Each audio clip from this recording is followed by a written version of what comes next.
का यह उपकार दिवस आचार्य बनकर वे इस बुंदेलखंड की धरा पर आए। जन जन ने उनका स्वागत सत्कार किया और अपना अपना परम सौभाग्य माना कि युवाचार्य आचार्य विद्यासागर जी आए हैं। देख करके सभी लोग आश्चर्यान्वित होते थे। इतना अद्भुत व्यक्तित्व, चाहे उनका बाह्य व्यक्तित्व रहा हो और चाहे उनका अंतरंग व्यक्तित्व था, सभी से प्रभावित होकर के जन जन उनके चरणों में पहुंचते हैं। आपने सुना क्या, आपने स्वयं देखा है कि आचार्य श्री जी प्रायः जब से बुंदेलखंड पर आए क्या और जहां जहां भी रहे, वे हमेशा जनसंपर्क से दूर रहने की भावना से, चूंकि ग्रंथों में मूलाचार में आता है कि साधु को जनसंपर्क से दूर रहना चाहिए। जनसंपर्क से दूर रहने के लिए वे हमेशा हमेशा तीर्थ क्षेत्रों पर, चाहे सिद्ध क्षेत्र हो चाहे अतिशय क्षेत्र हो, उन पर प्रायः कर चातुर्मास करते रहे। बुंदेलखंड की समाज सोचती थी कि आचार्य श्री क्षेत्र पर रह रहे हैं, कुंडलपुर जी में बड़े बाबा जी की शरण में चातुर्मास कर रहे हैं। शुरू शुरू में लगता था क्या कर रहे हैं आचार्य श्री, कैसे इनके आहारचर्या आदि संपन्न होगी। वहां तो समाज रहती नहीं है क्षेत्रों पर, कौन आहारचर्या कराएगा, क्योंकि इसके पहले प्रायः ये देखा गया है कि साधु संघ शहरों में, ग्रामों में, नगरों में चातुर्मास करते रहे और कभी कदाचित आचार्यों ने किए भी हैं चातुर्मास। श्री सोनागर जी क्षेत्र में भी चातुर्मास हुए हैं आचार्य श्री विमल सागर जी महाराज का, और भी आचार्यों ने किए होंगे, किए भी हैं। लेकिन आचार्य श्री जी के लगातार क्षेत्रों पर चातुर्मास चलते रहे और उससे ये प्रभाव पड़ा कि साधु संत तो क्षेत्रों पर रह करके अपने ज्ञान ध्यान की साधना करके अपने जीवन को सुसज्जित करते ही हैं, किंतु महाव्रती के पीछे पीछे चलने वाले जो अणुव्रती होते हैं, श्रावक होते हैं, उनको भी क्षेत्रों पर रहने का परम सौभाग्य प्राप्त होता रहा और आहार दान, ज्ञान आहार दान, औषधि दान, आवास दान, उपकरण दान आदि करके उन्हें भी परम सौभाग्य प्राप्त होता रहा। ऐसे श्रावकों ने भी क्षेत्रों पर रह करके अपने दान और पूजा के कर्तव्य को करके अपने जीवन को सुसज्जित करने का प्रयास किया। कितना उपकार है गुरु जी का कि हम सभी को उन्होंने अपने परम आत्म तत्व का परिचय दिया। आचार्य कुंद कुंद भगवान के समय सार ग्रंथ का अवलंबन लेकर के और अपनी स्वानुभूति के माध्यम से उन्होंने हमें बताया, अमिको खल शुद्धो दंसनाण मयो सदारो भी नवियथ मज्ज किंच भी अन्नम परमाणु मित्तम भी। मैं एक हूं, अकेला हूं, ज्ञान दर्शन स्वभाव वाला हूं, परमाणु मात्र भी मेरा पर पदार्थ नहीं है, मैं अनंत गुणों का भंडार हूं। इस परम शाश्वत सुख के खजाने स्वरूप आत्म तत्व का परिचय दिया और उस परम तत्व के प्रति आस्था श्रद्धा आज वर्तमान युग के युवाओं को, युवतियों को, छात्र छात्राओं को धर्म के संस्कारों से संस्कारित करने का शुभ अवसर प्राप्त हुआ। महान उपकार है आचार्य श्री जी का, जो ब्राह्मी सुंदरी जैसी आर्यिकाओं का परिचय देने के लिए सैकड़ों आर्य का दीक्षाएं प्रदान की है, सैकड़ों मुनि दीक्षाएं प्रदान की है। हजारों की संख्या में ब्रह्मचारी और ब्रह्मचारिणी दीक्षा भी दी है, वो भी एक प्रकार की दीक्षा ही है। वैसे तो आचार्य श्री हमेशा कहते हैं प्रतिभा स्थली की बहनें जब कभी भी दीक्षा की भावना रखती हैं तब आचार्य श्री जी के मुखार विंद से उनको आशीष प्राप्त होता है कि अपने कर्तव्यों का पालन करना ही सबसे बड़ी दीक्षा है, और कर्तव्य पालन करके वे अपने गुरु के आशीष के पात्र बनती।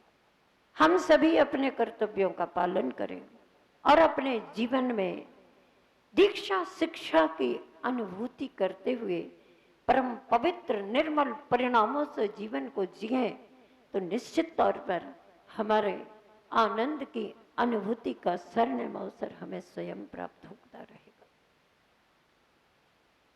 परम पूज्य आचार्य श्री जी इस युग के महान सर्वोच्च आचार्य,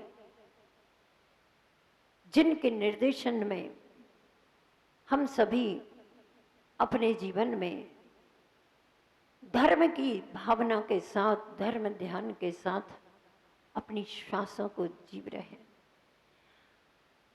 प्रायः दुनिया में बहुत लोग ऐसे होते हैं जो जीते तो हैं लेकिन क्यों जी रहे हो इसका उद्देश्य उनके साथ नहीं होता। किसी एक व्यक्ति ने किसी एक छात्र से पूछा, कहाँ जा रहे हो? स्कूल जा रहा हूं। क्यों जा रहे हो स्कूल? पढ़ने के लिए जा रहा हूं। क्यों पढ़ना चाहते हो? वह कहता है नौकरी करने के लिए पढ़ना है। नौकरी क्यों करना है? पैसा कमाने के लिए नौकरी करना है। पैसा क्यों कमाना है? खाने पीने के लिए, अपनी जिंदगी गुजारने के लिए पैसा कमाना है। खाने पीने की क्यों जरूरत है? आपके पास भी इसका उत्तर होगा। बिना खाए पिए कैसे जिंदगी चलेगी? इसलिए जीने के लिए खाना है, खाने के लिए नहीं जीना है। फिर पूछा जीना क्यों चाहते हो? तो सामने वाला चुप हो गया। और ऐसा वह नहीं अकेला, बहुत सारे लाखों करोड़ों अरबों की संख्या में लोग हैं जो इस प्रश्न का उत्तर दे नहीं पाते हैं। वो समझते हैं खाना पीना ही जीवन है, खाना पीना ही हमारे जीवन का उद्देश्य है। लेकिन ये आचार्य गुरुवर श्री पधारे, इनके द्वारा हमें पता चला कि खाना पीना मात्र जिंदगी का उद्देश्य नहीं है, किंतु जिंदगी का उद्देश्य जिंदगी का वास्तविक अर्थ समझने का है। और वास्तविक अर्थ के साथ अपनी जिंदगी को जीना है। हमें अपने आत्मिक तत्व को पहचानना है। हमें अपनी आत्मा को परमात्मा बनाने के लिए जीना है। हमें नर से नारायण, मानव से भगवान बनने के लिए ये मानव की जिंदगी को जीना है और अनेक पवित्र उद्देश्यों के साथ हमें जिंदगी जीना है। सुख शांति और समृद्धि के साथ जिंदगी जीना है, आनंद की अनुभूति के साथ जिंदगी जीना है। इस उद्देश्य को रख करके हमें जिंदगी जीना चाहिए। ये उपदेश हमें इन परम गुरुओं के द्वारा प्राप्त हुआ है। और उस परम उद्देश्य जब होता है, परम साध्य जब हमारा, पवित्र साध्य जब हमारा होता है तो उसके साधन भी पवित्र होते हैं। खजुराहो स्वर्णोदय तीर्थ क्षेत्र पर चातुर्मास करना, यह भी एक उसी का परम स्वर्णिम साधन है जिसके द्वारा हम ज्ञान ध्यान की साधना करके और श्रावक दान पूजा के द्वारा अपने श्रावक धर्म की साधना करके अपने जीवन को सफल बनाने में अग्रसर होता है। इसलिए आज का यह परम पावन दिवस है। हम सभी पर आचार्य श्री जी के अनेकों उपकार हैं, अनगिन उपकार हैं, उनकी कोई गिनती नहीं कर सकते। लेकिन हम सभी उनके उपकारों को, उनकी आज्ञा का पालन करके, उनके द्वारा ज्ञात कराए हुए अपने कर्तव्यों का पालन करके उनका ऋण चुका सकेंगे। मैं तो यही भावना पाती हूँ कि हे गुरुवर, आपके परम आशीष से हम सभी जी बहनों को ये आर्य का पद प्राप्त हुआ है। इस आर्य का पद का अनुभव जो हम सभी कर रहे हैं, इसमें कितना समय व्यतीत हो गया ये कभी विचार करने का विकल्प ही नहीं आता। आचार्य श्री जी हमेशा पूछते हम सभी से, क्यों नई नई आर्यकाएँ थी, जब कुंडलपुर से दीक्षित हुई थी तब भी आचार्य श्री 2 वर्ष हो गए, 1 वर्ष हो गया, 3 वर्ष हो गए, और जब गुरु जी का समागम मिलता तो यही पूछते आर्यकाओं से, क्यों इतना समय व्यतीत हो गया, कैसा लगा? तो सब आर्यकाएँ कहती, आचार्य श्री पता नहीं चलता इस समय षडावश्यकों का पालन करने में कैसे व्यतीत होता चला जाता है। देखो ना, यहीं पर आप सभी कहते हैं चातुर्मास होने के संपन्न होने के बाद भी ये 15-20 दिन का समय निकल रहा है, फिर भी आप कहते पता ही नहीं चल रहा है ये समय कैसे निकल गया। कहा भी गया है कि जो अच्छा समय होता है, सुख का समय होता है, सुख साता का समय होता है, वो कब निकल जाता है पता नहीं चलता। लेकिन दुख विपत्तियों का समय जब आता है तो वर्ष क्षण भर का समय भी घंटों, महीनों और वर्षों का जैसा लगता है। इसलिए अपन तो धर्म ध्यान के समय व्यतीत करके साथ व्यतीत करो, पता नहीं चलेगा कि अपना समय कब व्यतीत हो गया। जिंदगी जियो, बड़े अच्छे आनंद और मुस्कान के साथ जिंदगी जियो, प्रसन्नता के साथ जिंदगी जियो, विशुद्धि के साथ जिंदगी जियो। गुरुदेव के चरणों में अंत में मैं उनके उपकार को ख्याल में रखते हुए कुछ पंक्तियाँ समर्पित करते हैं जो आर्यका श्री मृदुमती माता जी ने लिखी हैं। उनका परम सौभाग्य है, वे गुरु जी के चरणों में है, चरण सानिध्य में है। पंच कल्याण का अवसर भी उन्हें प्राप्त हुआ। आर्यका तपोमती जी भी वहाँ पहुँच चुकी हैं और उन्होंने प्रतिनिधि के रूप में गुरु जी के पूरे आर्यका संघ का नमोस्तु निवेदित किया। तो आचार्य उन्होंने कहा कि आचार्य श्री खजुराहो से माता जी ने कहा है कि हमें बहुत प्रसन्नता है कि आप गुरु जी के चरणों में पहुंची हैं। इतना कहा तो आचार्य श्री बड़े प्रसन्न होकर कहते, अच्छा वो प्रसन्न है।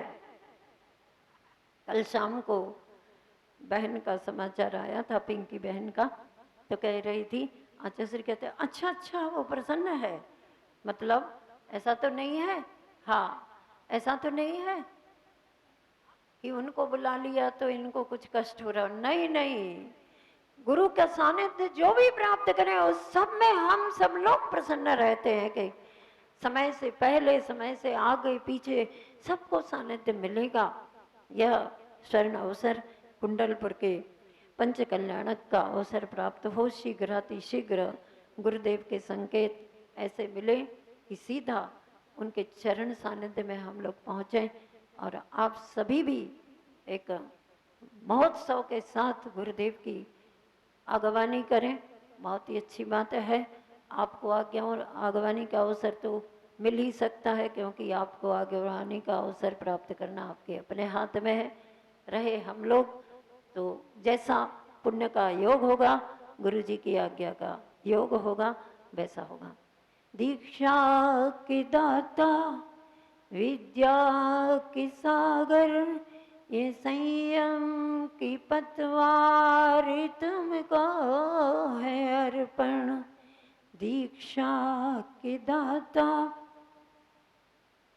विद्या के सागर, ये संयम की पतवार तुमको है अर्पण।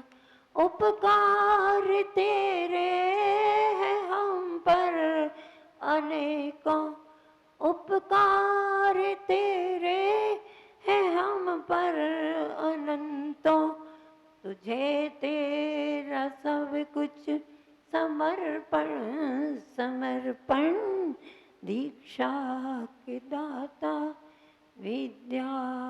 सागर, ये संयम की पतवार तुमको है।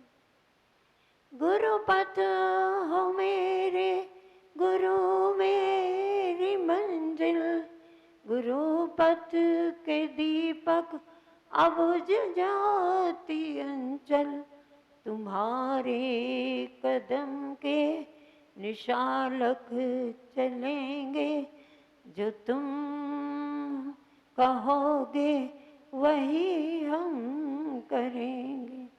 गुरु तेरी दीक्षा के शरणम वर्ष पर, गुरु आचार्य के स्वर्णिम वर्ष पर, मैं और मेरा सभी तुमको अर्पण, दीक्षा के दाता। जय हो आचार्य गुरुवर श्री विद्यासागर जी महामुनि महाराज की जय।